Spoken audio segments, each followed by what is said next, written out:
નમસ્કાર દર્શક મિત્રો, આપના લોકપ્રિય કાર્યક્રમ સંકનાદમાં આપનું સ્વાગત છે. હું છું ઈશુદાન ગઢવી.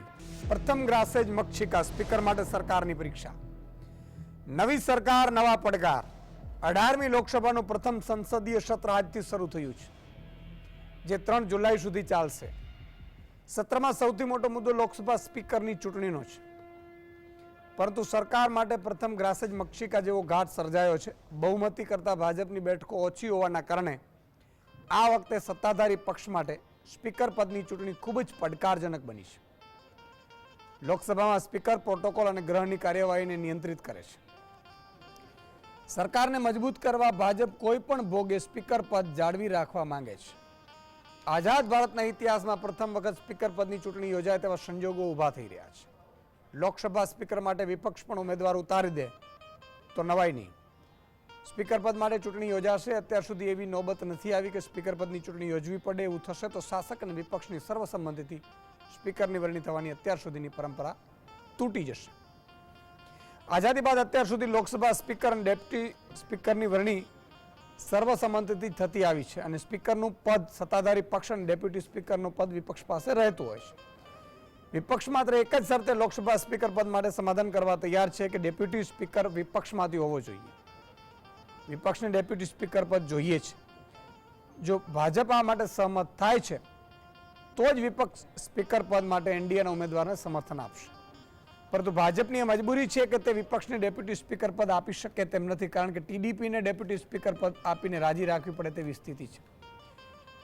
મોદી સરકારની ત્રીજી ટર્મ એનડીએના સહયોગીઓના સમર્થનથી ચાલી શકે છે, તેથી તે ટીડીપીને ગમે તે ભોગે નારાજ કરી શકે તેમ નથી. આ સ્થિતિમાં સ્પીકર પદ માટે ચૂંટણી યોજાશે એવું લગભગ લાગી રહ્યું છે. 26 જૂનના રોજ લોકસભા સ્પીકરની ચૂંટણી યોજાય. લોકસભાના સ્પીકરના પદ માટે માત્ર 2 દિવસનો સમય બાકી છે. સત્તાધારી એનડીએ હજુ સુધી કોઈ નામ નક્કી નથી કરી શક્યું. એનડીએના સાથી પક્ષોએ ભાજપને છૂટો દોર આપ્યો છે. જેડીયુએ સ્પષ્ટ કરી દીધું છે કે ભાજપ જેને પણ ઉમેદવાર બનાવશે અમે તેને સમર્થન આપીશું. ટીડીપીએ પણ કહ્યું છે કે સાથે બેસીને નક્કી કરીશું કે સ્પીકર પદ માટે કોણ ઉમેદવાર બનશે. લોકસભા સ્પીકરની ચૂંટણી ખાસ કરીને સરકાર માટે પ્રતિષ્ઠાનો વિષય છે. સત્તાધારી પક્ષ આ ચૂંટણી દ્વારા એ સંદેશ આપવા માંગે છે કે એનડીએના તમામ સાથી પક્ષો મજબૂતીથી એકબીજાની સાથે ઊભા છે. ગઠબંધનમાં કોઈ પણ વિરોધાભાસ નથી. જો સ્પીકર અને ડેપ્યુટી સ્પીકર એમ બંને પદ માટે ચૂંટણી આવે તો પણ એનડીએની જીત નિશ્ચિત છે. સવાલ એ છે કે જ્યારે સંખ્યાબળ એનડીએની તરફેણમાં છે, એ જાણવા છતાં વિપક્ષ પોતાનો ઉમેદવાર ઊભો રાખવાનો વાત કેમ કરી રહ્યું છે? તેની પાછળ વિપક્ષ કડક સંદેશ આપવા માંગે છે કે આ વખતે સરકારને ખુલ્લી છૂટ નહીં આપીએ. લોકસભા સ્પીકરની ચૂંટણી કઈ રીતે થાય છે, આ પદ મહત્વપૂર્ણ કેમ છે? મોટાભાગના લોકોના મનમાં સવાલ થાય છે. બંધારણના અનુચ્છેદ 93 અનુસાર લોકસભા સ્પીકરની ચૂંટણી કરવામાં આવે છે. સાંસદો પોતાનામાંથી 2 લોકોને સભાપતિ અને ઉપસભાપતિ તરીકે ચૂંટે છે. સાંસદોએ લોકસભા સ્પીકરની ચૂંટણીના 1 દિવસ પહેલા સમર્થનની નોટિસ આપવી પડે છે. ચૂંટણીના દિવસે લોકસભા સ્પીકરની ચૂંટણી સાધારણ બહુમતીથી કરવામાં આવે છે. એટલે જે ઉમેદવારને એ દિવસે લોકસભામાં હાજર સાંસદોમાંથી અડધાથી વધુ સાંસદો મત આપે છે તે લોકસભાના અધ્યક્ષ બને છે. આ સિવાય લોકસભાના સ્પીકર પદ ચાલુ રહેવા માટે કોઈ અન્ય શરત કે યોગ્યતા હોતી નથી. લોકસભાનું કામકાજ સારી રીતે ચલાવવા માટે સ્પીકર જવાબદાર હોય છે, એટલા માટે આ પદ અતિશય મહત્વપૂર્ણ માનવામાં આવે છે. લોકસભા સ્પીકર એ સંસદીય બેઠકોનો એજન્ડા નક્કી કરે છે. લોકસભામાં વિવાદ થાય ત્યારે સ્પીકર નિયમાનુસાર કાર્યવાહી કરે છે. ગૃહમાં સત્તાપક્ષ અને વિપક્ષ બંનેના સદસ્યો હોય છે, એટલે લોકસભાના સ્પીકર પાસે અપેક્ષા રાખવામાં આવે છે કે તેઓ તટસ્થ રહીને કામકાજ કરે. સ્પીકર કોઈ પણ મુદ્દે પોતાનો મત વ્યક્ત કરી શકતા નથી અને તેઓ કોઈ પણ પ્રસ્તાવ પર પણ થતા મતદાનમાં ભાગ લઈ શકતા નથી. પરંતુ પ્રસ્તાવના પક્ષમાં અને વિરોધમાં એક સરખા મત પડે તો સ્પીકરનો મત નિર્ણાયક મત બને છે. તો મિત્રો, આજે મને ખબર છે ધીરે ધીરે વરસાદ પડતો હશે, વાવણીનો સમય આવી ગયો હશે, બધા વાવણીમાં વ્યસ્ત પણ થતા હશે, સારું બિયારણ તમે લઈ લીધું હશે, પરંતુ અલ્ટિમેટલી બિયારણમાં જોજો ક્યાંય ગડબડ ન થઈ જાય. બધા તો નકલી સરકારી કચેરીઓ ઉપસ્થિત થઈ રહી છે, નકલી સરકારી અધિકારીઓ થાય છે, તો ક્યાંક આપણે નકલી બિયારણ મારીને બૂચ મારી દેવા છે બધા. એટલે ધ્યાન રાખવું, ચેતતું રહેવું. ચેતતું નર સદાય સુખી આપણે કહેવત છે, અને એ કહેવત પ્રમાણે રહેવું. નહીં તો પછી પાછા કહેશો કે સુદાનભાઈ મારું તો બિયારણ ગયું, પણ જાય જ ને. એક તો પસંદ એવા કરીએ, પસંદ કર્યા પછી ધ્યાન ન રાખીએ, અને ધ્યાન રાખ્યા પછી પાછા અપેક્ષા એની પાસે રાખીએ, એટલે આવું બધું થાય. પણ આજે જે ચર્ચા આપણે કરવી છે, વિપક્ષ ડેપ્યુટી સ્પીકર પદ માંગી રહ્યું છે. સ્પીકર પદ કેમ જરૂરી છે? વિપક્ષ ધીરે ધીરે મજબૂત છે. માની લો કે રાહુલ ગાંધીએ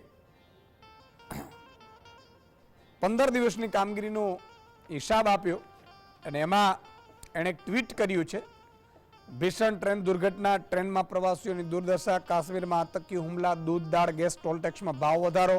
આ એનડીએનો 15 દિવસનો હિસાબ કરી અને એમણે એક ટકોર કરી છે. નીટ કૌભાંડ, યુજીસી નીટ નું પેપર લીક, નીટ પીજીની પરીક્ષાને મોકૂફ રાખવી, જંગલોમાં વારંવાર આગ લાગવી, જળ સંકટ અને હીટવેવમાં યોગ્ય વ્યવસ્થા ન હોવાથી લોકોના થતા મોત. આ એમણે કર્યું છે ટ્વીટ. મિત્રો, અલ્ટિમેટલી શું આગળ થશે? સ્પીકર પદ એટલા માટે જરૂરી છે કે સરકાર જ્યારે જ્યારે પડે અથવા તો સરકારમાં ટેકો ખેંચે ત્યારે સ્પીકરનો રોલ બહુ અગત્યનો હોય છે. સ્પીકર ધારે તો સરકારને બચાવી શકે અને ધારે તો એ પાડી પણ શકે, અને એટલા માટે સ્પીકર પદ છે ભાજપ કોઈ પણ ભોગે જવા દે તેમ નથી. એટલે આ વાત આમ તો ક્લિયર છે, પણ અલ્ટિમેટલી જે સમય સંજોગો છે એમાં મોદી સરકારથી સીધું એનડીએ સરકારે પહોંચ્યું છે. ત્યારે પ્રજા છે ને, જનતા છે, જનાર્દન હોય છે. પછી તમે અયોધ્યાની જનતાને ગાળો બાંધી શકો, એમાં તમને છૂટ છે, પણ અયોધ્યામાં શું ચુકાદો આપવો એ જનતા નક્કી કરતી હતી. જનતાને પણ એ છૂટ છે. એટલે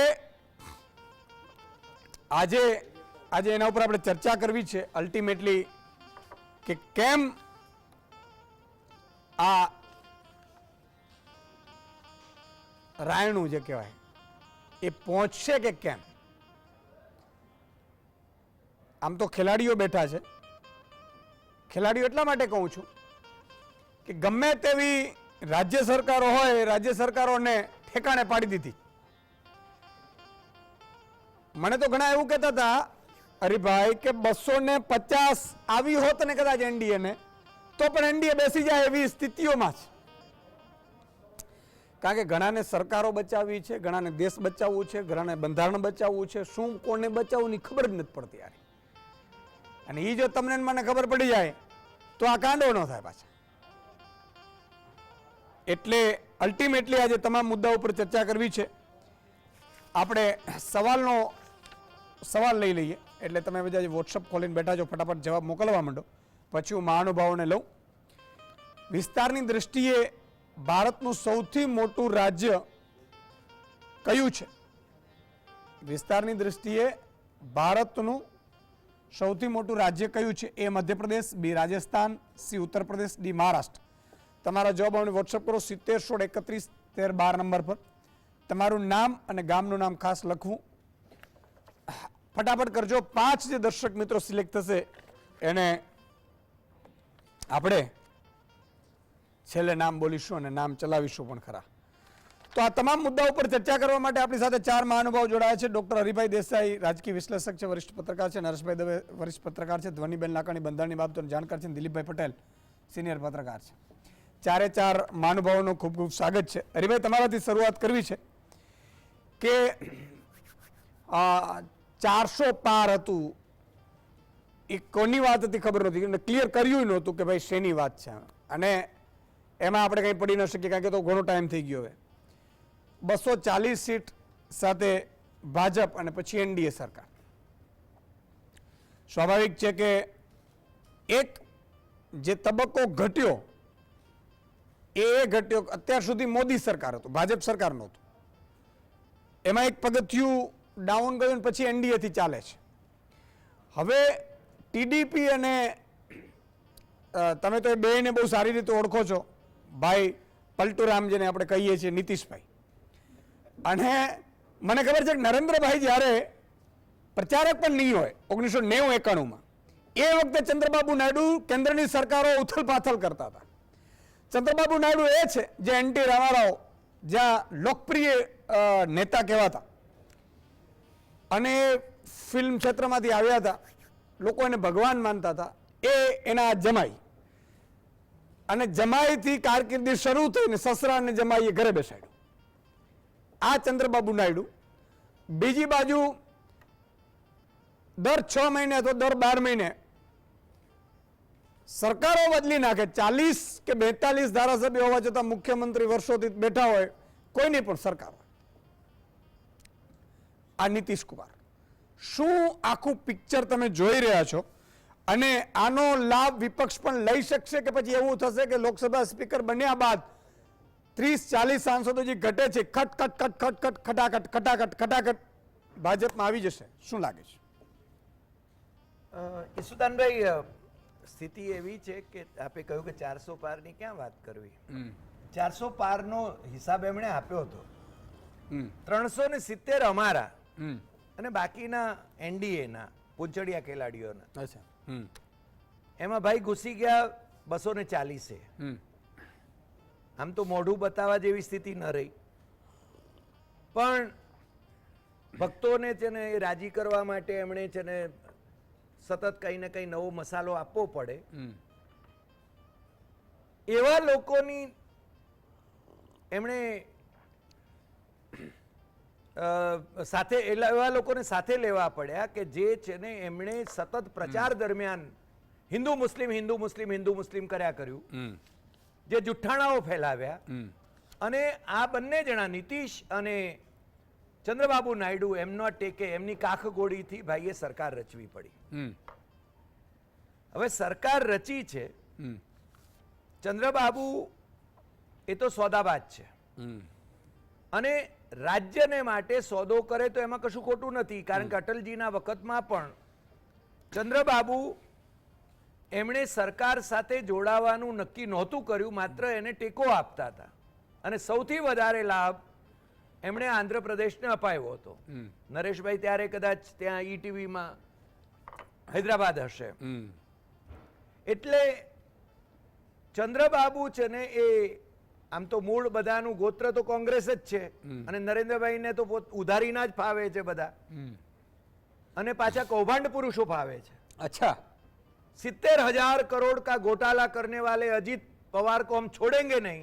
3 દિવસમાં એને ડેપ્યુટી સીએમ બનાવી દીધો. અને મહારાષ્ટ્રમાં જે પરિસ્થિતિ ઊભી થઈ છે એ આપણે જાણીએ છીએ, આજ લોકસભા વખતે પણ. અસલી અને નકલી, મને લાગે છે નરેન્દ્ર મોદી એક વડાપ્રધાન તરીકે ગરિમા જાળવવી જોઈએ, ભાષાની અંદર ગરિમા જાળવવી જોઈએ, એ એમણે ક્યારેય જાળવી નથી. બાળાસાહેબ ઠાકરેના પુત્રને જ્યારે નકલી સંતાન કે ત્યારે મહારાષ્ટ્ર એને છે ને અપમાન સમજે. નકલી શિવસેના અને અસલી શિવસેનાની વાત કરે ત્યારે આ વખતની સંસદની ચૂંટણી, લોકસભાની ચૂંટણીએ એ પુરવાર કરી દીધું કે કોણ અસલી એનસીપી છે, કોણ અસલી શિવસેના છે. અને બીજું, સુપ્રીમ કોર્ટે જે ઇલીગલ ગવર્મેન્ટ છે એ ઇલીગલ ગવર્મેન્ટ એટલે કે એકનાથ શિંદેની એને ઘેર બેસાડવાને બદલે ચાલુ રાખી. એમાં સુપ્રીમ કોર્ટે કેમ ચાલુ રાખી એ પણ આપણને પ્રશ્ન થાય. અને હું તો માનું છું કે સુપ્રીમ કોર્ટનું જજમેન્ટ હોય એટલે આપણે એની ટીકા ન કરી શકીએ એવું માનવાને કોઈ કારણ નથી, કાયદો હું ભણેલો છું. અચ્છા.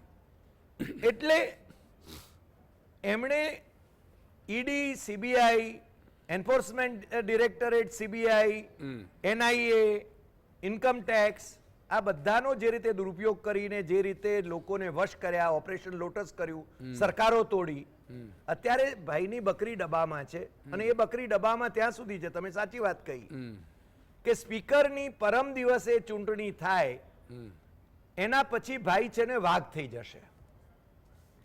કારણ કે સ્પીકરની ચૂંટણીમાં ભાઈ ચંદ્રબાબુ નાયડુએ તો બહુ સ્પષ્ટ કરી દીધું છે કે મારે છે ને સ્પીકર પદ જોઈતું નથી, મને તો નાણાં જોઈએ છે, ફદિયા જોઈએ છે.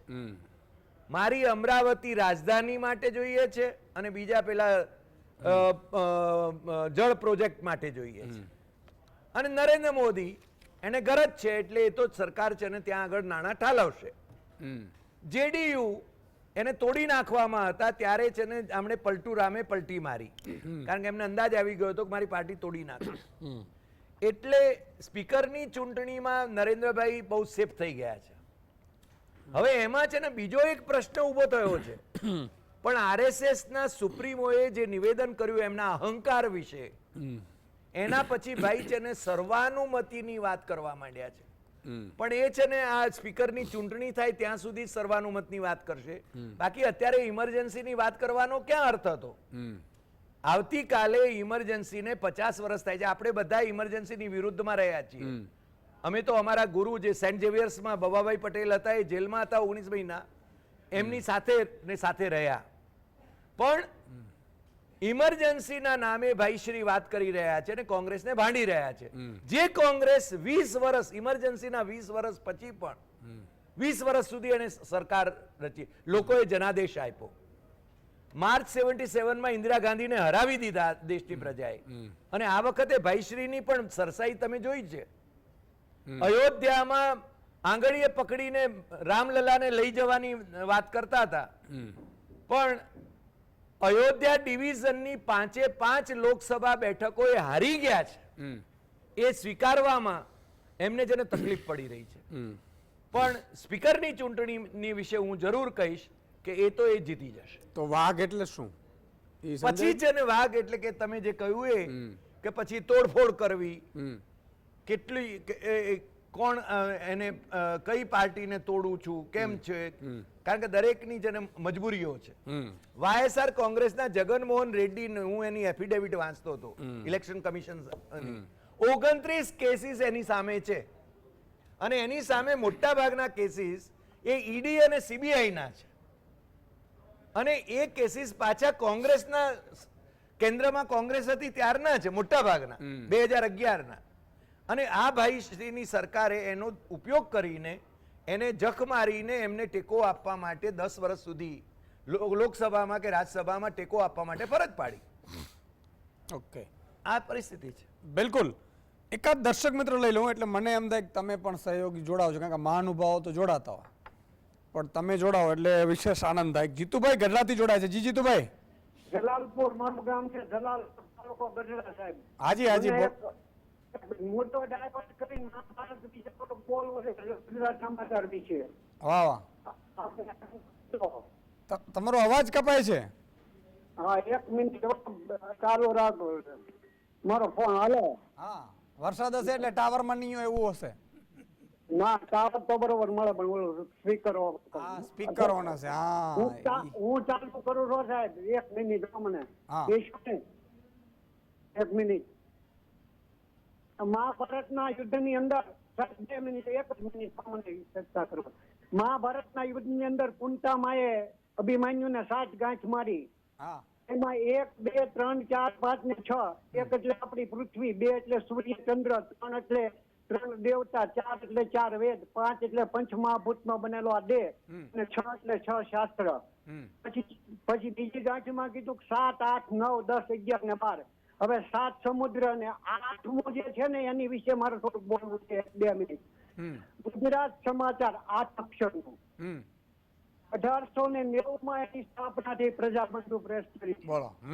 જીતુભાઈ વાહ. હા. નવનિર્માણ નું આંદોલન થયું. હા. ત્યારે એ પ્રેસ ને બાળી નાખવામાં આવ્યો. હા.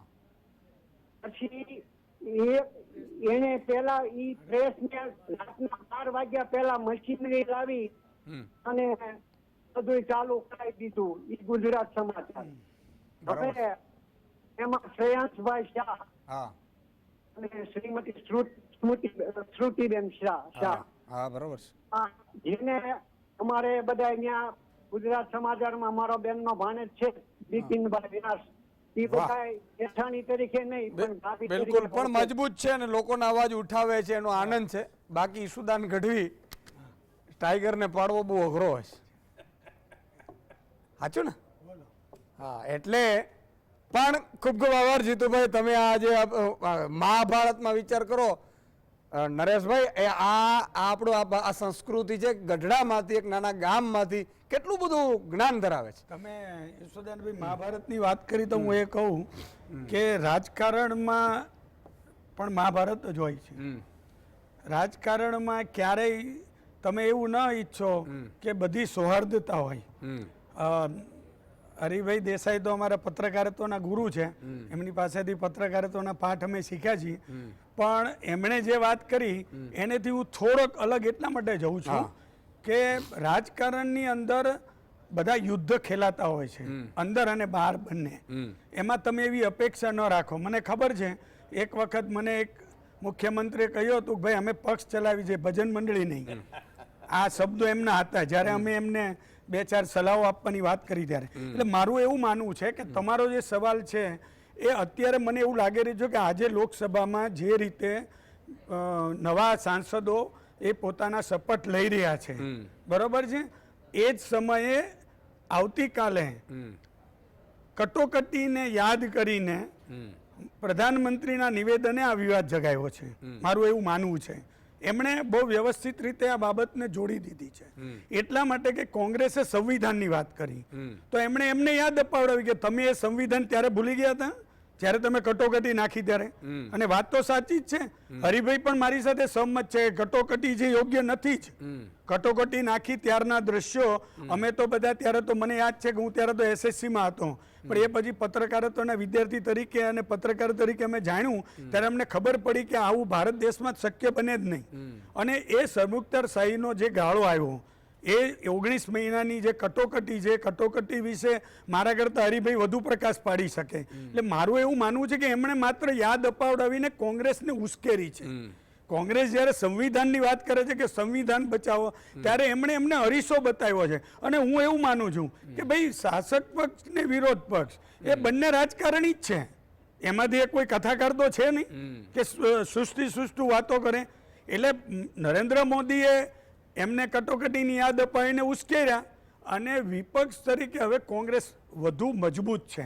આ કેમ થયું એ હું તમને કહું. ગયા વખતની સ્થિતિ એવી હતી કે જ્યારે વિપક્ષ તરીકેની બેઠક પણ લોકસભામાં ન મળે એવી સ્થિતિ હતી. આ વખતે 99 લઈને એક જેને કહેવાય મજબૂત વિપક્ષ તરીકે કોંગ્રેસ ઉભરી આવી છે એના લીડર તરીકે. અને મને એવું લાગે છે કે જે રીતે રાહુલ ગાંધી જે રીતે નિવેદન કરી રહ્યા છે, જે રીતે એ ઇનિશિયેટિવ લઈ રહ્યા છે, તો એ ઇન્ડિયા ગઠબંધનના નેતા તરીકે પ્રસ્થાપિત થવા માટેનો આ પ્રયાસ છે, એનો સૌથી મોટો પ્રયાસ છે. એને એ બતાવવું છે કે સર્વસંમત વિપક્ષ નેતા તરીકે હું છું, ભલે તમે મને ચૂંટ્યો હોય કે ન ચૂંટ્યો હોય. એટલે આ લડાઈ એની છે. બીજી બાજુ નરેન્દ્ર મોદી એવું બતાવવા માટે જઈ રહ્યા છે કે ભલે અત્યારે NDA સરકાર હોય, ભલે અમારી પાસે 242 હોય, અમારે 2 પાર્ટીનો સાથ લેવો પડે અને એવી પાર્ટીઓનો સાથ લેવો પડે કે જેનો ક્યારેય કોઈ દી ભરોસો ન કરાય, છતાં પણ અમે મજબૂત છીએ, અમને આ કોઈ દબાવી શકે એમ નથી, એવો ચહેરો લઈને એમને પ્રજામાં જવું છે કે આમાં કોઈ ફરક નથી. જો અમે નક્કી કરશું એ અત્યારે જે સ્પીકર બનાવ્યા છે બધા રિપીટ, બરોબર, હા, રિપીટ કર્યા જે રીતે, અને એ રીતે સ્પીકર પદ પણ મૂકશે, બધું જ થશે. એટલે આમાં ઈસુદાનભાઈ એવું છે કે અત્યારે વિપક્ષ છે ને એને અત્યારે એવું લાગે છે કે બહુ મોટો ગઢ જીતી ગયા છે ઇન્ડિયા વાળા, એટલે ઇન્ડિયા ગઠબંધન. બાકી એમાં અંદર કેટલી બધી ગઢમથલો છે તમે હું બે જાણીએ છીએ, એની અંદર હું અત્યારે વિષયાંતર થશે એટલે પડતો નથી. પણ એમને વિપક્ષ તરીકે અત્યારે જબરદસ્ત રીતે તક મળી છે. અને બીજી વાત એ પણ છે કે જ્યારે સરકારે એવું કહ્યું કે 100 દિવસનો રોડ મેપ અમારી પાસે છે, કમનસીબે સરકારે 100 દિવસનો રોડ મેપ જાહેર કર્યો અને આ બાજુ પરીક્ષાના પેપરો ફૂટ્યા. ઘટનાઓ દેશમાં એવી બની કે 100 દિવસના રોડ મેપની સામે આ બધા હર્ડલ્સ આવ્યા. જવાબ આપવા તો પડે ને, તમારે એના તમારા જે છે એને વડાને હટાવવા પડે, આ બધું કરવું પડે. તો એ બધી વસ્તુઓને સાથે રહીને આ બધું થવાનું છે. ને બીજી એક ત્રીજી વાત કહી દઉં, સામાન્ય રીતે વિપક્ષ અને શાસક સંસદ ચલાવવાનું હોય કે વિધાનસભા ચલાવવાની હોય, અમે ને દિલીપભાઈ પટેલે કે ઘણી બધી વિધાનસભાઓ સાથે કવર કરી છે, તો વિપક્ષના નેતા સ્પીકર, મુખ્યમંત્રી એટલે કે પક્ષના નેતા, વિધાનસભા પક્ષના ગૃહના નેતા, એ બધાએ સાથે બેસીને એક રન ઓર્ડર, એક કાર્યવાહી, એક બધું નક્કી કરતા હોય છે. હા, એ બિઝનેસ એડવાઇઝરી ને બધું હોય છે. હવે મુશ્કેલી એ થઈ છે કે છેલ્લા 10 વર્ષમાં ભાજપને એકલા હાથે બહુમત મળ્યો છે. એમને કોઈ પક્ષને પૂછવાની પણ જરૂર નથી પડી. એટલે એમને સ્વતંત્ર નિર્ણય લેવાની એક આઝાદી મળી, એક સ્વતંત્રતા મળી. એને વિપક્ષ સ્વચ્છંદતા કહી શકે, સરમુખતા ઈ કહી શકે, એમની વ્યાખ્યા છે. પણ મારી દ્રષ્ટિએ એવું માનવું છે કે તમારી પાસે બહુમતી છે તો તમારે પૂછવા જવાની જરૂર નથી. એ રાતોરાત નોટબંધી કરી શકે ને જીએસટી નાખી શકે કે એમની પાસે બહુમતી છે. પરંતુ જ્યારે લોકસભા ચલાવવાની હોય કે વિધાનસભા ચલાવવાની હોય, જ્યાં પ્રજાના પ્રશ્નોને વાચા આપવાની વાત છે, ત્યાં કમસે કમ વિપક્ષ અને શાસક સાથે મળીને સંસદ ચાલે. નરેશભાઈ, ઈશુદાનભાઈ, આ સૌથી મહત્વની વાત છે. એ માટેનો પ્રયાસ કરવો જોઈએ. પણ આ પહેલો દિવસ એવો લાગે છે મને કે આવા અણસાર દેખાતા નથી. એટલે પ્રથમ ગ્રાસે જે એટલે તમે ટૂંકમાં આપણે- મક્ષિકા જે કહો છો, પ્રથમ ગ્રાસે મક્ષિકા, એ મક્ષિકા મારી દ્રષ્ટિએ સ્પીકર પદ તો શાસક પક્ષનું જ હોય, ડેપ્યુટી સ્પીકર પદ આપશે ન આપશે, પણ પ્રથમ ગ્રાસે મક્ષિકા એ છે કે સંસદની કાર્યવાહી ખોરવાશે તો એમાં નુકસાન વિપક્ષનું નથી, શાસકનું પ્રજાનું નથી, પ્રજાનું પ્રજાનું નુકસાન છે. બિલકુલ. એ ન થવું જોઈએ. બિલકુલ. પણ એક 10 સેકન્ડમાં વધારાનો એક એડ કરી દઉં સવાલ. એ વાઘવાળી વાત છે જે મારી ભાઈએ વાત કરી હા. કે માની લો કે સ્પીકર પદ આવી જાય પછી માની લો કે અત્યારે 30-32 સાંસદો તોડવા, જે એમનો ભૂતકાળ જોઈએ, આપણે કેમ મથરાવટી, ના. માની લો કે કોઈ દારૂ પીતો હોય તો આપણે કહીએ કે ભાઈ આ ક્યાંક રાજસ્થાન કે દીવ કે દમણ જાય તો આપણે કહીએ મથરાવટી મેલી. તો આમને જે સરકારો તોડવાની જે માસ્ટરી છે એ મહારાષ્ટ્રની હોય, મધ્યપ્રદેશની હોય, આસામમાં હોય, તમે આમ લાઈન લગાડી શકો, બરોબર છે. રાજસ્થાનમાં બચી ગયું હતું. તો તમને લાગે છે 30 સાંસદો તો ચપટી મારતા કદાચ 15-20 મહિના દિવસમાં ખેલ કરી નાખે? સુદાનભાઈ, મારું એવું માનવું છે, મહારાષ્ટ્રની ચૂંટણી, હરિયાણાની ચૂંટણી, ઝારખંડ, આઈ થિંક ઝારખંડ છે, હા ઉત્તરાખંડ ને ઉત્તરાખંડ નથી, ઝારખંડ છે. ઝારખંડ છે. તો એ 3-4 રાજ્યોની ચૂંટણી જ્યાં સુધી યોજાય નહીં, એના પરિણામો આવે નહીં. હજી બિહાર પણ તરત જ છે, હરિયાણા પણ છે, અને ઉત્તર પ્રદેશ છે. ત્યાં સુધી આ એનડીએ ની સરકાર છે એ સરળ રીતે ચલાવ શાંતિથી ચાલશે. અને એ પછી પણ હું એવું માનું છું કે તોડફોડ કરીને વધુ લોકોને ભેગા કરીને સરકાર ચલાવવાની બદલે એવું બની શકે કે તમે 25માં 26માં ફરી ચૂંટણી જુઓ. ઈશુદાનભાઈ, હું તમને આ કહું છું, બહુ મોટી વાત છે, બહુ મોટી વાત. હવે એનું કારણ છે, સાંભળો, એનું કારણ છે કે તોડફોડની રાજનીતિ કરીને તમે જાણી લીધી, તમને ખબર પડી, તમે પાર્ટીઓ તોડી, તમે પણ ઈ કદાચ રિસ્ક લઈ પણ હવે શકાય એમ છે નહીં નરેશભાઈ, ઈ પણ હકીકત છે એટલું ને એટલું. અરે ભાઈ, જો ઈશુદાનભાઈ, આજે આ દેશ એવડો મોટો છે, કાલે સવારે નવો રાષ્ટ્રનો કોઈ મુદ્દો આવી જાય, પીઓકે નો મુદ્દો આવી જાય, એવા કોઈ મુદ્દો આવી જાય કે જેની અંદર દેશ પ્રેમની વાત ચાલે, અને આ તો પ્રજાજન છે, પ્રજાજન છે. બીજું એનું સામે 99 લઈને રાહુલ ગાંધી ચાલી રહ્યા છે. એ પક્ષો છે, એ બધા પક્ષો કોઈ એજન્ડા સાથે હજી ભેગા થયા નથી. એમનો કોમન મિનિમમ પ્રોગ્રામ શું છે અત્યારે એક જ છે કે વિરોધ કરવો, શાસક પક્ષને ભીસમાં લેવા. પ્રજા માટેનો એમનો કોમન મિનિમમ પ્રોગ્રામ નથી. એટલા માટે હજી તો એમાં શું થાય છે એ જોવાનું છે. એટલે અત્યારથી એ ભાખવું નકામું છે. મને એવું લાગી રહ્યું છે માત્ર એટલું આપણે આશ્વાસન લઈએ કે એનડીએ સરકાર આવી છે, પ્રજાના કામો પર હવે ધ્યાન કેન્દ્રિત થશે. એક દર્શક મિત્ર લઈ લો, ધનસુખભાઈ સુરતથી છે. જી ધનસુખભાઈ. હા ઈશુદાનભાઈ, હાજી. સૌથી મોટો વિરોધ પક્ષ તો તમારી પાસે જ છે. Thank you. આટલા સરસ તમે વક્તાઓ લાવો છો, પછી બીજા મને તો આ વિરોધ પક્ષની તો જે જરૂર છે એ લોકો તો કઈ કરતા જ નથી. આ લોકો જ કરી શકે સાહેબ. આજનો સૌથી મોટો પક્ષ જોઈ વિરોધ પક્ષ તો પત્રકાર, ગુજરાત સમાચાર. એટલે સાચી વસ્તુ લઈ જાવ એ વાત સાચી છે, જરૂરી છે. મને ખરેખર વિરોધ પક્ષનો જે આપણી જે જાણકારી મળે છે તે અહીંયાથી જ મળે છે. વાહ, ખૂબ ખૂબ આભાર ધનસુખભાઈ. એક નાનકડો વિરામ, બહુ નાનકડો છે, ક્યાં જતા નહીં, તરત મળીએ છીએ.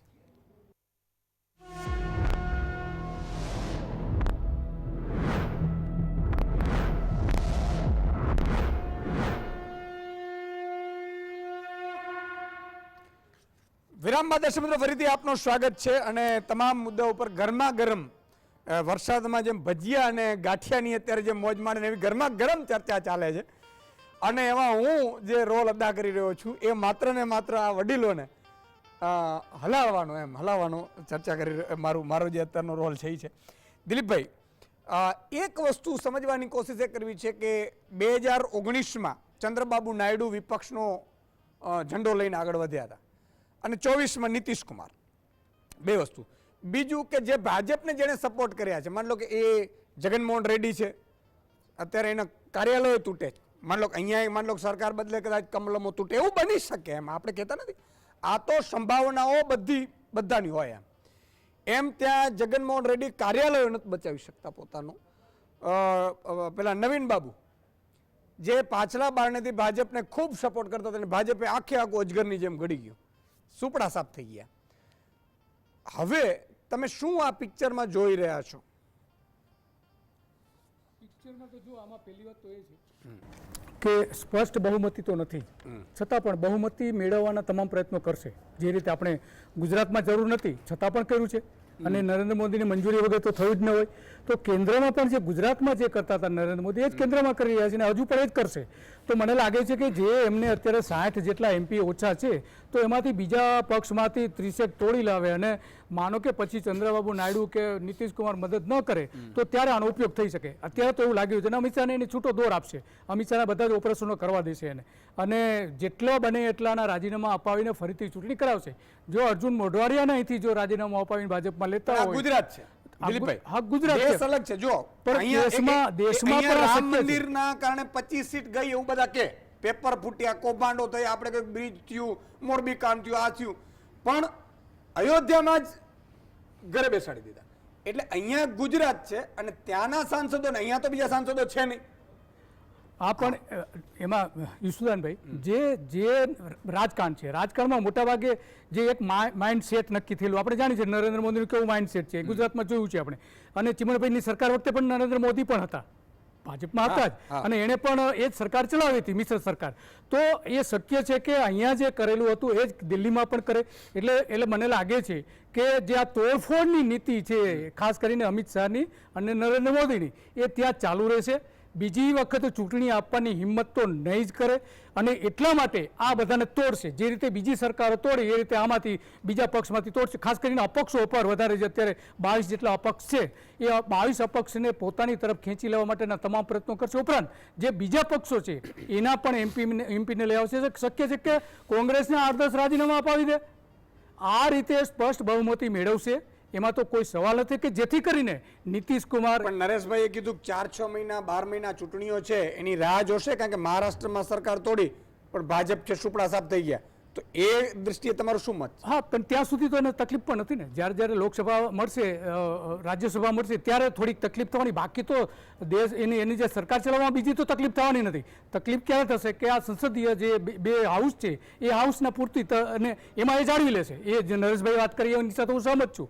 પરંતુ આ જે એની સ્ટ્રેટેજી છે, આજે નહીં તો કાલે 6 મહિના પછી રાજ્યોની જે ચૂંટણી છે પૂરી થઈ ગયા પછી એનો શરૂઆત તો અત્યારે અમિત શાહે કરી દીધી હશે. લખી રાખજો તમે, ભલે આપણે બહારથી ન દેખાતું હોય, પરંતુ આ તોડફોડની નીતિ એટલી મોટા પ્રમાણમાં ચાલવાની છે કે આપણે એની કલ્પના પણ નહીં કરી શકીએ. કોંગ્રેસમાંથી જ તોડશે અને બીજા પક્ષોમાંથી પણ તોડશે. અને આ જે આખી છે ફરીથી બાય ઇલેક્શન એમાં આવવાના છે, એટલે પેટા ચૂંટણી જે આપણે કહીએ છીએ કે 1-2 બેઠકોની, તો આ થવાનું છે એવું મને લાગી રહ્યું છે. જે તમે પૂછ્યું કે હવે પછી શું થઈ શકે છે, એમાં આ મોટા પ્રમાણમાં એક પક્ષાંતર થઈ શકે છે. અને બીજું કે અત્યાર સુધી જે નરેન્દ્ર મોદી નિર્ણયો લેતા હતા, પોતે જે ઈચ્છે એ પ્રમાણે નિર્ણયો લેતા હતા, એમાં હવે થોડી રોક આવશે. એ તો આપણે જોઈ શકીએ છીએ. અને એટલા માટે જે કેટલાક કાયદાઓ પાસ કરવાના છે, એ કાયદાઓ માટે હવે એને 2/3 જે બહુમતી જોઈશે એ માટે મેળવવા માટેના તમામ પ્રયત્નો કરવા પડશે. ત્યાં વગર એ વગર એને કાયદા પસાર કરવા લોકસભામાં મુશ્કેલ થઈ જશે એવું લાગે. એમાં એક પેટા ક્વેશ્ચન્સ મને સારું વચ્ચે પેટા ક્વેશ્ચન યાદ આવવા માંડ્યા. હરીભાઈ, એ સમજવાની કોશિશ કરવાનું કે જગન મોગન છે, નવીન બાબુ છે, એ જોઈને બધા બીજા પણ જોઈને બેઠા હશે કે આમાં સારું અજગર છે ખાઈ જાય. એક વસ્તુ અહીંયા તમને ખબર હોય તો તોડવાની શરૂઆત કરી 2012ની ચૂંટણી પછી વિઠ્ઠલભાઈ અને એમનો દીકરા જે ભાઈશ્રી જયેશભાઈ. માની લો જયેશભાઈ અત્યારે એમાં ભાજપમાં ન જાત તો અત્યારે સાંસદ હોત, બની શકે, કારણ કે સાંસદની ટિકિટ દાદાગીરીથી લઈ શકત અને જીતી પણ જાય, એ મજબૂત પણ છે. પણ જેણે ટૂંકમાં એમને વાટ પકડી, એમાં માન લો કે તમે ઘણા બધા, મારા મિત્ર હકુબા છે, મારા મિત્ર પેલા સીકે રાહુલજી છે, બધા બિચારા લગભગ ઘરે અત્યારે નંદો છે. તો તમે નોટિસ અપાવશો એવું લાગે છે હજી. પણ તો આમાં એવું નહીં વિચારતા હોય કે ભાઈ આમાં અજગરમાં ભવિષ્ય ખતરામાં છે એવું? ભવિષ્ય ખતરામાં તો જો આપણે ઓળખીએ છીએ આ બંનેની જે જોડી છે ને એ ક્યારેય ભાજપને ભવિષ્યને એટલે કે એને ખતરો ઊભો નહીં થવા દે, ભાજપને ખતરો ઊભો નહીં થવા દે. ગમે તે રીતે કરીને પણ એ સત્તા તો ટકાવી રાખશે, 5 વર્ષ સુધી ટકાવી રાખશે.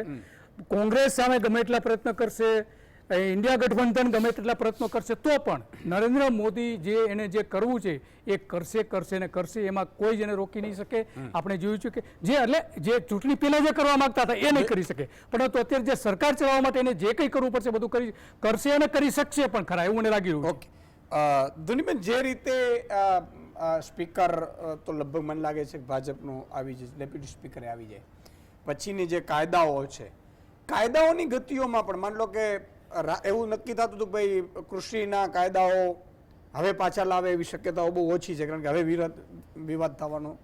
પણ ઘણા બધા એવા છે કાયદાઓ કે જે ફેરફારો કરવા હોય કે રાતોરાત નક્કી થાય. આપણે રાફેલનો સોદાવાળું હતું એ અરુણભાઈને ખબર નથી, અરુણભાઈ જેટલી હરિભાઈના મિત્ર, એટલે હા, એટલે આ બધામાં ધનીબેન શું પિક્ચર શું લાગે છે કાયદાકીય રીતે કે સંસદ કઈ રીતે આગળ વધી શકે? કાયદાકીય રીતે અત્યારની પરિસ્થિતિ જોતા મને એવું લાગે છે કે આજના ભારત દેશ પ્રમાણે જો કાનૂની ગતિવિધિથી જોઈએ તો ખૂબ સારો સમય છે, કેમ કે અત્યારે વિપક્ષનું પલડું ભૂઈ એટલું જ ભારે વજનદાર છે, ભારે ના કહીએ તો બી વજનદાર છે. અને આપણે ડેમોક્રેટિક કન્ટ્રી કહેવાય છીએ, તો ડેમોક્રેસીમાં બહુ જરૂરી છે કે વિપક્ષનો બી પક્ષ હોય, વિપક્ષનો બી અવાજ હોય. અને અત્યારે એવી પરિસ્થિતિ છે, અને હું એક સ્પીકર કે જે ડેપ્યુટી સ્પીકર છે એના પોતાના રાઇટ્સ મર્યાદિત હોય છે. જ્યારે 2/3 મેજોરિટી ન થાય ત્યાં સુધી કાયદો પાસ નથી થવાનો. અને એ કાયદો ફ્લોટ કરી શકે છે પાર્લામેન્ટમાં, પાસ નથી કરાવી શકતા. એ અવાજ છે, એ એડમિનિસ્ટ્રેટિવ હેડ છે પાર્લામેન્ટના. એનાથી પાર્લામેન્ટના પાવર સ્પીકર કે ડેપ્યુટી સ્પીકરને નથી આવી જતા. એટલે જ્યાં સુધી વિપક્ષનો અવાજ રહેશે ત્યાં સુધી ડેમોક્રેસી જીવતી રહેશે, અને જ્યાં સુધી ડેમોક્રેસી જીવતી રહેશે ત્યાં સુધી કોઈ પણ પક્ષને પોતાની રીતે જ્યારે જે મન ફાવે એ કાયદો અમલમાં લઈ આવવો કે કટોકટી ડિક્લેર કરવી કે ના કરવી કે કોઈ બી કાયદાને નાબૂદ કરી દેવા, એ એટલા સિમ્પલ નથી થઈ જવાના, કેમ કે એ લોકોએ એ મેજોરિટી વગર આગળ વધી શકવું જ પોસિબલ નહીં થાય. એટલે મારા હિસાબથી અત્યારે સાંસદનો જે પરિસ્થિતિ છે એ કાનૂની દ્રષ્ટિએ બહુ જ સારી છે, કેમ કે એ જે મેજોરિટી સરકાર છે એને બી એ બીક રહેશે કે થોડી ઘણી બી જો થોડા ઘણા બી કાર્યકરો કે થોડા ઘણા બી સાંસદોનો એક પાર્ટીથી બીજી પાર્ટીમાં શિફ્ટ થયો, તો એટલે અત્યારે કોઈ અજગરની પોઝિશનમાં છે જ નહીં, અત્યારે કોઈ એવા પાવરમાં છે જ નહીં. અને કદાચ છેલ્લા અમુક વર્ષોથી એ ચાલતું આવ્યું હતું, કેમ કે વિપક્ષ હતો જ નહીં, વિપક્ષનો કોઈ અવાજ જ નહોતો. એટલે જો કોઈએ એને ઓબ્જેક્ટ કરવું હોય તો એના માટે કલેક્ટિવ સ્ટ્રેન્થ નથી ને એક માણસ ઓબ્જેક્ટ કરી નથી શકવાનું. જ્યારે કે હવે ધીરે ધીરે કલેક્ટિવ સ્ટ્રેન્થ બનતી જાય છે, અને જેમ જેમ કલેક્ટિવ સ્ટ્રેન્થ વધશે એ ભલે અલગ ડિરેક્શનમાં હોય, જરૂરી નથી કે વિપક્ષવાળા બધા એ લોકોને હરેક મૂવને એ જ દિશામાં ઓબ્જેક્ટ કરતા હોય, પણ જ્યાં સુધી 5 વિચારધારાઓ ભેગી નહીં થાય ત્યાં સુધી ના કોઈ કાયદો બનશે ના નાબૂદ થશે. એ મારા હિસાબથી અત્યારે બંધારણીય રીતે ખૂબ જ સરસ પરિસ્થિતિ કહેવાય. હા, એટલે મને ચિંતા એ હતી, એટલે વાત તમારી સાચી છે. મને પેલો રાત્રે આ બિચારા ટ્રક ચાલકો રસ્તા ઉપર આવી ગયા હતા, ખબર છે? કાયદો આવે અને પ્રજા પીડા મુકાય, આ બે વસ્તુ ખરેખર તો પ્રજામાં એવું હોવું જોઈએ કે એક કામ કરો, તમારું ભાઈ દેવું માફ કર્યું, દેવું કોઈકમાં ચાર્ટર પ્લાન વાળાનું માફ થાય અને વાત કરે કે આપણે તો ગરીબી હટાવી દેવી, એટલે ગરીબોને હટાવો છે ગરીબીને, આ બે નક્કી કરાય. મને સારું આશ્ચર્ય થયું હતું. હવે એટલે મને એક વસ્તુ એ પણ છે, હું આના ઉપર પણ શંખનાદ કરવાનો છું. કેટલાક ડેટા મારી સામે આવ્યા. ગૌચરની જમીન મુખ્યમંત્રીને મંત્રીઓ કેબિનેટ નક્કી કરે નરેશભાઈ, એટલે એમ કે કામ કરો નરેશભાઈને આપણે 2 લાખ હેક્ટર આપી દેવી, 5 કરોડ. હા, અને આમ સસ્તા ભાવે આમ. હવે વિચાર કરો, નરેશભાઈ બીજા દિવસે શું કામ ચાર્ટર પ્લાન ન લે ભાઈ? હું એટલા માટે કહું છું થવાનું નથી નહીં, થાળા નથી. એટલે આ તમે આ તો ઉદાહરણ છે, ઉદાહરણ છે. આપું છું. કાલે મારી પાછળ બધા આવી જશે. ના ના એ ઉદાહરણ 5 આપું છું. કરોડ ક્યાં છે એમ? નરેશભાઈ તમારે નહીં ઈસુદાનભાઈ તમારી વાત સાચી છે. 6 દિવસ પહેલા જ કચ્છમાં 300 હેક્ટર જમીન આપી લો, બોલો 6 દિવસ પહેલા. બોલો એવન 2 વર્ષના ગાળામાં મને ખબર છે. હા. મને એવું કીધેલું એક નેતાએ, તમને જાહેરમાં આમ તો મારે ન કહેવું જોઈએ પણ કહેવાય, મને કે સુદાનભાઈ તમે બધા જીતી નહીં શકો. આમ તો પોલિટિકલ વાત નથી, આ તો હું તો અત્યારે અહીંયા નોન પોલિટિકલ બેઠો છું. મેં કીધું કેમ? મને કે જમીનો આપવામાં આમાં તેમાં ખેલ કરવા હોય, તમારા જેવા અંદર વયા જાય વિધાનસભામાં તો કરવા દે. એટલે મેં કીધું ભાઈ એવી નથી, આ તો જનતા જનાર્દન નક્કી. મને કે જનતા જનાર્દન નક્કી કરે છે કે કોણ કરે છે અમે દેખાડીશું એમ. અને વાત સાચી છે. એટલે મારો ગરબો ઘરે આવ્યો. પણ આ બેને જે વાત કરી છે એમાં મારે 2 વાત કહેવી છે. એમની એ વાત બરોબર છે કે જ્યારે વિપક્ષ મજબૂત હોય ત્યારે શાસક પક્ષને કશું પણ કરતા પહેલા 5 વાર વિચારવું પડે છે. છેલ્લા જે 10 વર્ષ હતા એ 10 વર્ષનો સમયગાળો અલગ હતો, પણ હવે એક વિપક્ષ છે, ભલે જ અલગ અલગ પાર્ટી છે પણ એક સૂર. જેમ કે આજે પરીક્ષાનો મુદ્દો છે તો પરીક્ષાના મુદ્દે બી બિહારમાં નાની નાની પાર્ટીઓએ સામસામે બધું ચાલી રહ્યું છે, પણ એક અવાજ તો છે જ કે ભાઈ વિદ્યાર્થીઓનું હિત જોખમાયું છે અને સરકારે સ્વીકારવું પડ્યું છે, અકાલપટ્ટી કરવી પડી છે. તો અત્યાર સુધી જે મુદ્દો એવો હતો કે ભાઈ બહુમતીના જોડે આપણે કોઈનો અવાજ નહીં સાંભળીએ તો ચાલશે, કેમ કે આપણી પાસે બહુમતી છે, આપણે કાયદો પસાર કરી દઈશું, આપણે જેમ કહેશું એમ થશે, અને બીજો અવાજ ઉઠાવનાર કોઈ ન હોય. આજે સ્થિતિ જુદી થઈ છે. આજે વિપક્ષ છે એ વિપક્ષ મજબૂત બન્યો છે અને એ લોકશાહી અને ભારતીય લોકશાહીની આ સૌથી મોટી મને એવું લાગે છે કે મહત્વનો ગુણધર્મ છે કે જ્યાં શાસક પક્ષ ને વિપક્ષ બંને છે. એના કરતા હું એમ કહું છું કે ભાજપના ખૂબ ખુશ છે. હા, મને ઘણા મિત્રો મારા નહીં, ભાજપના કંટ્રોલમાં આવે એ બરોબર છે, પણ મને એટલું યાદ છે કે દેવકાંત બરુએ એવું કહેલું કે Indira is India, India is Indira. હરિભાઈને તો આ ખબર હશે. એટલે એ સમય હતો ત્યારે લોકોને એવું હતું કે ઓહો કોંગ્રેસ એટલે શું. અને મને એ પણ યાદ છે કે જ્યારે ટેલિકોમ્યુનિકેશન મિનિસ્ટર વસંત સાથે હતા ત્યારે પ્રમુખશાહી પદ્ધતિ દેશમાં ભારતમાં લાગુ કરી શકાય કે કેમ એ માટેનો પાયલોટ પ્રોજેક્ટ વસંત સાથેને સોંપાયો હતો અને એમણે જઈને પ્રેસ કોન્ફરન્સો કરી અને પછી કોંગ્રેસમાંથી જ અવાજ ઉઠ્યો ત્યારે એની સામે પગલાં નહોતા લેવાય. એનું કારણ એ હતું કે એ ઇન્દિરા ગાંધીના આશીર્વાદથી જ આ પ્રોજેક્ટ હતો. એટલે આમાં એવું પણ કહી શકાય કે આ વખતે આપણે જેમ કહ્યું, હું એ પણ કહીશ કે આ વખતે અતિરેક થયો. ભાજપની સરકાર જોઈએ ને, અબકી બાર ભાજપ સરકાર, એની જગ્યાએ મોદી સરકાર, મોદીની ગેરંટી, આ અતિરેકે આ સ્થિતિ ઊભી કરી. બિલકુલ. એ પણ એ આત્મમંથન માટે એમના માટે આટલું પૂરતું છે મને એવું લાગે છે. આત્મમંથન કરે તો. બિલકુલ. હરિભાઈ, મને નથી લાગતું કે આત્મમંથન કરે, કારણ કે એ પોતાના ઘમંડમાં રાચે છે. હું આપણા કેટલાક પેનલિસ્ટથી જુદો પડું છું. બિલકુલ. હું માનું છું કે નરેન્દ્ર મોદી આ ટર્મ પૂરી નહીં કરી શકે. શું વાત કરો છો? આ મોટા સમાચાર. હા, કારણ ફરીથી બોલો તો. નહીં, એટલે જ હું એની વાત કરી રહ્યો છું, કારણ કે અત્યાર સુધીમાં જે રીતે તોડફોડ કરીને જે કરીને એમણે કર્યું, નરેન્દ્ર મોદી ઉપર કોઈક અંકુશ હવે છે ને સંઘ તરફથી આવશે. અત્યાર સુધી નરેન્દ્ર મોદી સંઘને ખિસ્સામાં લઈને ફરતા હતા એવી એક આખી છબી ઊભી કરવાની કોશિશ કરતા હતા. અને સંઘમાં પણ સંઘ જે માતૃ સંસ્થા છે, નડ્ડાનું જે નિવેદન છે એ નરેન્દ્ર મોદીના કહેવાથી જ નડ્ડા કરે, કારણ નડ્ડાની કોઈ હેસિયત નથી કે એમને એમ કહી શકે કે અમને સંઘની જરૂર નથી. સંઘની જરૂર નથી એમ કે એટલે 240 આવી ગયા. એટલે એમને સમજાઈ ગયું છે કે સંઘની કેટલી જરૂર છે. અને બીજું, સંઘ જો ઈચ્છે તો આજે પણ નરેન્દ્ર મોદીને ઘર ભેગા કરી શકે એમ છે. એટલે એ કોઈ એમ માનતું હોય કે બધા નરેન્દ્ર મોદીના ખિસ્સામાં છે, તો ઘડિયા એકવાર મને કહેલું કે નરેન્દ્ર મોદી એ સંઘના અધિકારીઓને પણ બ્લેકમેલ કરે છે. પણ એ બ્લેકમેલ કરે કે ન કરે, બ્લેકમેલિંગની કામગીરી છે ને બહુ લાંબો સમય ટકતી નથી. અર્જુન સિંહ જે મધ્યપ્રદેશના મુખ્યમંત્રી હતા એ બધાના ડોઝિયર રાખતા હતા, જે નરેન્દ્ર મોદીને રાખવાની આદત છે. કારણ કે મને તો નરેન્દ્ર મોદીએ પોતે જ કહ્યું હતું કે જો આ બધાના ડોઝિયર પડ્યા. હા, એટલે નહીં, ફિઝિકલ ફોર્મમાં હતા એમની ઓફિસમાં, મને બતાવેલું એમણે.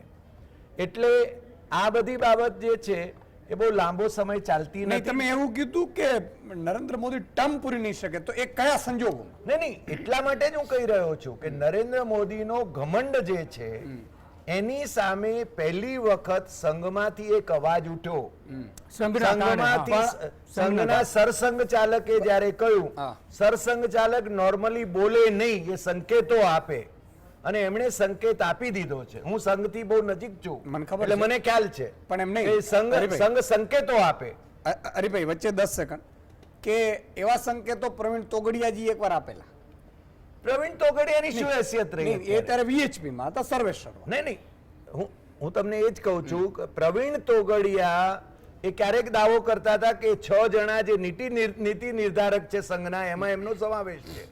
જે દિવસે પ્રવીણ તોગડિયાને રડતા જોયા આપણે, એ દિવસે જ એમની હેસિયતનો ખ્યાલ આવી ગયો પ્રજાને. બરાબર. પણ નરેન્દ્ર મોદી અને તોગડિયા વચ્ચેનો સંઘર્ષ છે ને એ જુદો હતો. એ એકમેકને માટે કોમ્પિટિટર પોતાને ગણતા હતા. જ્યારે અહીંયા તો સંઘની વાત છે, સંઘ એઝ અ સંસ્થાની વાત કરું છું. એમને તો મોહન ભાગવત બદલાઈ ન શકે શું બદલાઈ શકે? યુદ્ધમાં? મતલબ કોઈક બીજો પણ આવી શકે? એની જગ્યાએ બીજો કોઈ એમ એ તો આવશે જ ને. સરસંઘ ચાલક બદલાશે, પણ સંઘની નીતિ રીતિનો તો આદર કરવો પડશે ને. અટલજી જ્યારે હું અલગ એક ફોર્મમાં હું તમને જુદી વાત કરું. અટલજી જ્યારે પ્રાઇમ મિનિસ્ટર હતા ત્યારે અટલજીને અને સુદર્શનજીને બહુ જામતું નહોતું. બંને હમ ઉમ્ર હતા, જે રીતે નરેન્દ્ર મોદી અને મોહનજી ભાગવત એ હમ ઉમ્ર છે. સમજ્યા? પણ એ વખત જો સંઘની અંદર એક પરંપરા છે, પ્રાઇમ મિનિસ્ટર હોય કે બીજો હોય, સ્વયંસેવક છે અને સરસંઘ ચાલક એ સરસંઘ ચાલક છે. અટલજી દરવાજે આવીને ઉભા હતા સુદર્શનજીને રિસીવ કરવા માટે, અને એમણે કહ્યું હતું કે આપને મુझे बुला लिया होता. નરેન્દ્ર મોદી ડઝન્ટ રિસ્પેક્ટ સરસંઘ ચાલક. નરેન્દ્ર મોદી ધારો કે જ્યારે ગરજ પડી ત્યારે છે ને નાગપુર રાતવાસો કર્યો, પણ સરસંઘ ચાલક મળ્યા નહીં. નીતિન ગડકરી પણ એને મળવા નહીં ગયા. એ સંકેતો બહુ નહીં, સ્પષ્ટ હતા. હરિભાઈ, પહેલા એવી વાત હતી કે 240 ની આસપાસ કદાચ આવી જાય ભાજપ, તો પછી નરેન્દ્ર મોદી પ્રધાનમંત્રી નહીં હોય, ગડકરી હશે, બીજા હશે, શિવરાજ હશે, એવું કઈ બન્યું નથી. એટલે હું એમ પૂછી રહ્યો છું કે માની લો કે અત્યારે જે મોહન ભાગવતીના નિવેદન આવી રહ્યા છે, જે સરકાર વિરુદ્ધ છે, અલ્ટિમેટલી નરેન્દ્રભાઈ વિરુદ્ધ, તો એવું બની શકે કે મોહન ભાગવતજી બદલાઈ શકે, નરેન્દ્ર મોદી એમને એમ રહે? એટલે નરેન્દ્ર મોદી સંઘ ઉપર કંટ્રોલ કરે. હા, એવું નરેન્દ્ર મને લાગે છે તો પછી છે ને સંઘને કોઈ વજૂદ જ ન રહે. અને એ સંજોગોની અંદર સંઘ છે ને એ ચાલશે કે? સંઘની સંસ્થાઓ ચાલવા દેશે કે? અચ્છા, આપણે સંઘને અંડર એસ્ટિમેટ નહીં કરવો જોઈએ. પણ આમે હરિભાઈ સંઘની જે 4 સંસ્થાઓ છે, મહત્વની સંસ્થા છે, એને તો મોદીએ ખતમ કરી નાખી છે. ક્યાં અત્યારે શું અવાજ છે એની પાસે? 4 સંઘને બાદ કરતા બાકીની જે મહત્વની 4 સંસ્થાઓ હતી. એટલા માટે જ હું કહું છું કે અવાજ અંદરથી ઉઠશે, આજે નહીં તો કાલે. અને એની આપણે જેને નહીં, પણ આ જે નિવેદનો આવ્યા એ બુક ચૂંટણી પછી આવ્યા, જે હા, મોહન કારણ કે ભાગવતજી પોતાનો દીકરો છે ને, દીકરો તો પોતાનો છે ને. પણ મોદી સુધરી જાય તો હા, એક્ઝેક્ટલી. એ સુધરે તો સંઘને એ જ જોઈએ છે. દિલીપભાઈ હા. શું કહેશો? જો કે હરિભાઈ વાત કરે છે કે સંઘ, પણ હરિભાઈ જે રીતે આપણે મોદીને ઓળખીએ છીએ ગુજરાતમાં 12 વર્ષ સુધી તો સત્તામાં ઓળખે અને 12 વર્ષ સુધી એ પાર્ટીમાં હતા, તો આ જે એમની સાથેનો નાતો આપણો રહ્યો છે એમાં સ્પષ્ટ આપણે ઓળખીએ છીએ કે મોદી કોઈને સરેન્ડર થતા નથી. પહેલી વાત તો એ છે. સંઘ હોય કે પછી ગમે તે હોય, ભાજપના કોઈ પણ હોય, તો મેં અત્યાર સુધી નથી જોયું એવું કે જે સરેન્ડર થતા હોય એવા, સિવાય કે એક વખત બદલીને બહાર જવું પડ્યું હતું. પછી જુઓ તો એમની એક એક બાબત, તમે એક એમનું પગલું જુઓ તમે, એ હંમેશને માટે સર્વાઈવ થયા છે, હંમેશને માટે જે ઈચ્છે એના ઉપર એ સવાર થયા છે. સંઘ ઉપર પણ અત્યારે એ સવાર છે. ભલે તમે કહો છો તમારા વિચારની સાથે તમને હું રિસ્પેક્ટ આપું છું તમારા વિચાર માટે,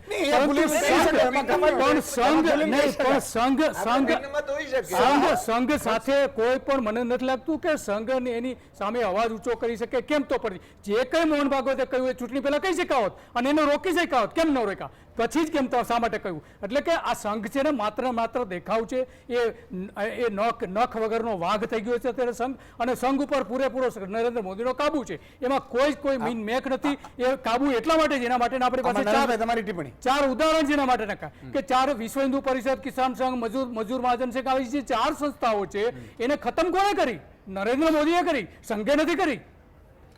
નહીં ઈસુદાનભાઈ, આમાં મહત્વની વાત એ છે, બંને મહાનુભાવો એમના વાત કરી, હું અલગ રીતે કહું છું કે નરેન્દ્ર મોદીને માત્ર તમે સંઘના સંસદ તરીકે કે સંઘના વડા તરીકે ન જુઓ. હું એવું માનું છું કે નરેન્દ્ર મોદી છે એ વડાપ્રધાન પદના ઉમેદવાર તરીકે પ્રોજેક્ટ કરેલો RSSનો ચહેરો છે, અને એ ચહેરાને એમણે બહુ વ્યવસ્થિત રીતે પ્રોજેક્ટ કર્યો છે, અને એની પાસે એમના જે પણ એજન્ડાના કામ છે એ કામ એમણે કરાવ્યા છે. અને તમે એ ભૂલી ન શકો કે RSSના એજન્ડામાં સૌથી મહત્વના જે 2 કામ હતા એમાંનું એક રામ મંદિર નિર્માણ એ એણે સફળતાપૂર્વક કર્યું છે, અને સેકન્ડ નંબર જે સૌથી મહત્વનું મારી દ્રષ્ટિએ છે, જેમાં હું વ્યક્તિગત રીતે હું એમાં નરેન્દ્ર મોદીને 100% સંપૂર્ણ સહમત છું, એ 370મી કલમનું છે કે જ્યાં યાસીન મલિક છે એ કેન્દ્ર સરકારના ખર્ચે અને પૈસે દિલ્હીમાં તાજ હોટલમાં જમતા હોય એ દ્રશ્યો આપણે જોયા છે કોંગ્રેસ રાજમાં અલગતાવાદીઓનો. એ 370ની કલમ, એટલે હું એ કહેવા માગું છું ઈસુદાનભાઈ કે આ 2 એજન્ડા RSSના આ નરેન્દ્ર મોદીએ પાર પાડ્યા છે. હજી પણ એમના બીજા એજન્ડા છે, તો એ 2 એજન્ડા બહાર પાડે. તમે નરેન્દ્ર મોદીનો વિકલ્પનો ચહેરો તો RSS શોધવો પડે ને, એની પાસે અત્યારે ક્યાં છે મને એ તો બતાવો. યોગીજી સાથે લડાઈ ચાલે છે. હા, હવે એના પર તમે, મને એવું લાગે છે કે આના ઉપર છે ને ઈસુદાનભાઈ અલગ તમારે શંખનાદ કરવો પડે. યોગી મોદીનો શંખનાદ.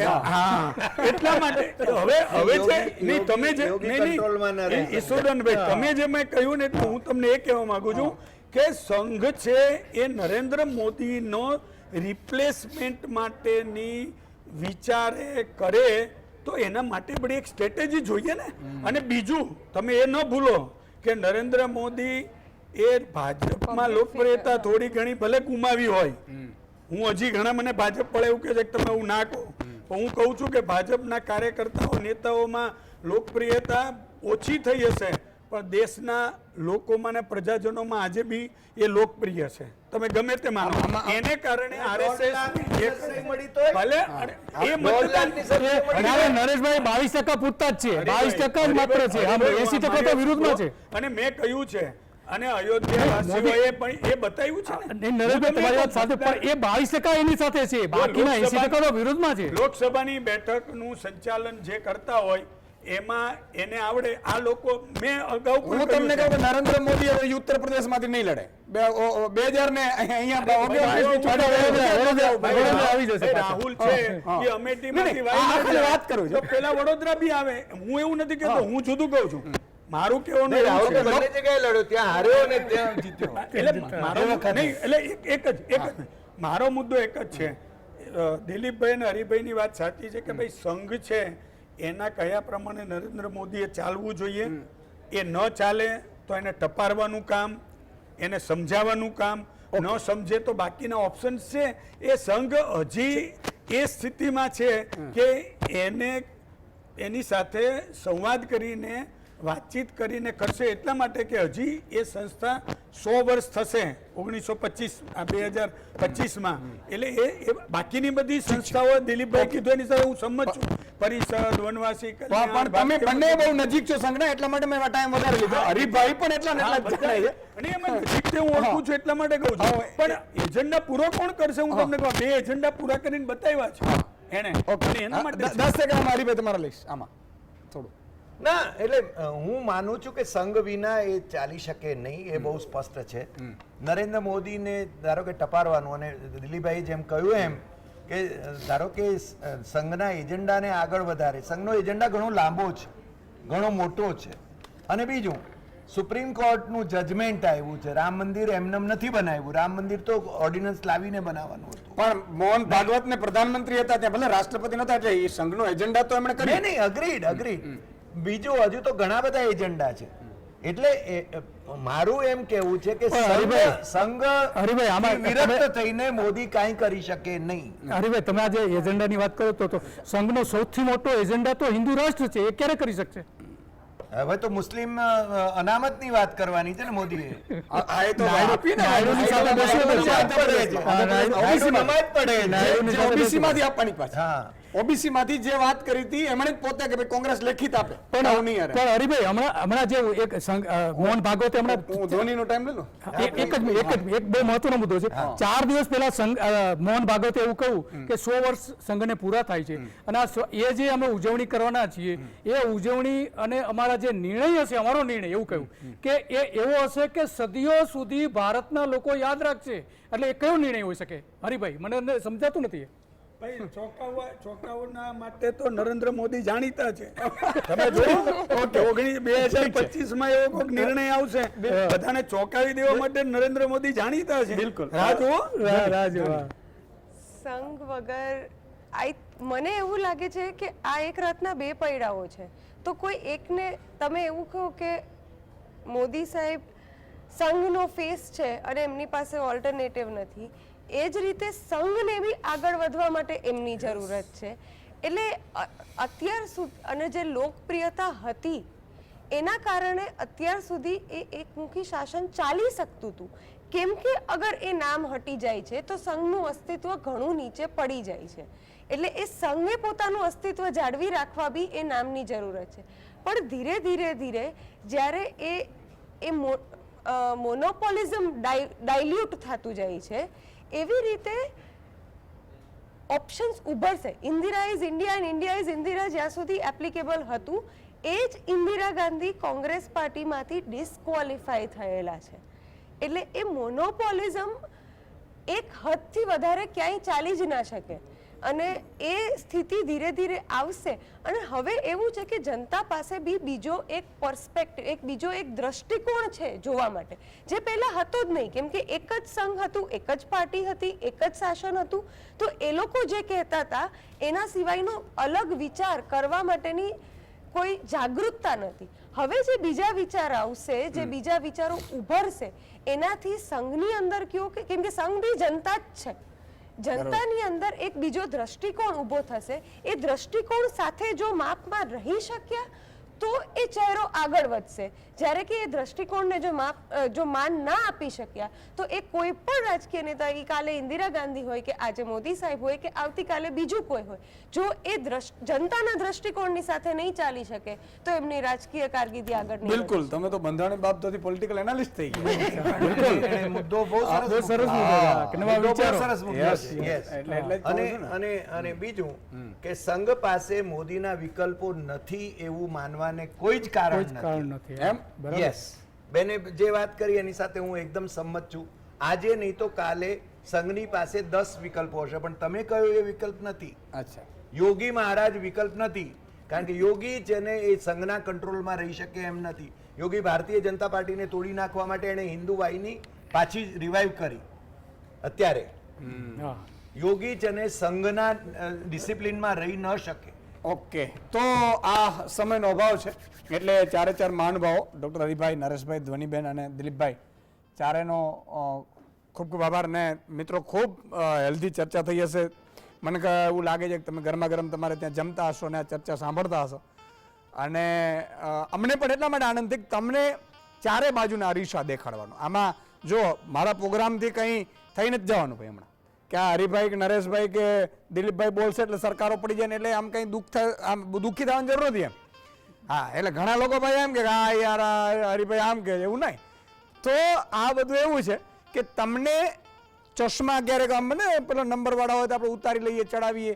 આ એક દ્રશ્ય જે મારે કરવું જોઈએ રોલ અદા એ કરું છું. પણ અહીંયા તમારે ચિંતા એટલા માટે કરવાની જરૂર નથી કે અહીંયા એક પેપર નહીં 25 પેપર ફૂટ્યા તો એ 25 લઈ ગયા. એટલે એમાં કંઈ આ તો બહુ મજાનો તમારો રાષ્ટ્ર છે. માન લો જ્ઞાન સહાયક ભરતી ન થાય, બીજું ન થાય, ત્રીજું ન થાય તો ગાડી બરોબર દોડે અને દોડાવવાની, એમાં કંઈ વાંધો નથી. એટલે મને ખબર છે કે હમણાં સ્કૂલમાં આવે ને તો ફી માટે મને એમ કે ઈશુદાનભાઈ એડમિશન અપાવી દેજો ને, પછી હોય ભાજપના નથી. એટલે મેં કીધું આ ધંધા ન કરો, સરકારી સ્કૂલ સારી બને એના માટેના પ્રયાસ કરો એમ. એટલે આ બધું જરૂરી ખૂબ છે એમ. પણ ખેર, આપણે સવાલનો જવાબ લઈ લઈએ. અને વિસ્તારની દ્રષ્ટિએ ભારતનું સૌથી મોટું રાજ્ય કયું છે? સાચો જવાબ છે રાજસ્થાન અને સાચો જવાબ આપનાર 5 દર્શક મિત્રો સિલેક્ટ થાય છે. વિક્રમભાઈ સોલંકી ગાંધીનગર, ભૂમિકાબેન સોલંકી વાપી, કાનજીભાઈ ડેડી ભાવનગર, વિકાસભાઈ ધારવા અમદાવાદ અને ધ્યાનાબા ચૌહાણ ડાકોર. ચારે બાજુથી આ શંખના જુએ જો. એટલે મિત્રો તમે બધા, તમારો બધાનો પ્રેમ છે અને ચિંતા ન કરતા, હું ગોચરનો મુદ્દો તો લેવાનો જ છું. કારણ કે હું રાજનીતિમાં મને બહુ દુઃખ લાગે છે કે એક મુખ્યમંત્રી એ ગમે તે હોય અને મંત્રીની કેબિનેટ નક્કી કરીને કોઈને પધરાવી દે, એ તો યોગ્ય નથી. એટલે આ મુદ્દા ઉપર આપણે ચર્ચા કરીશું. આજે બસ આટલું જ. આવતીકાલે ફરીથી મળીશું. જય હિન્દ, જય ભારત.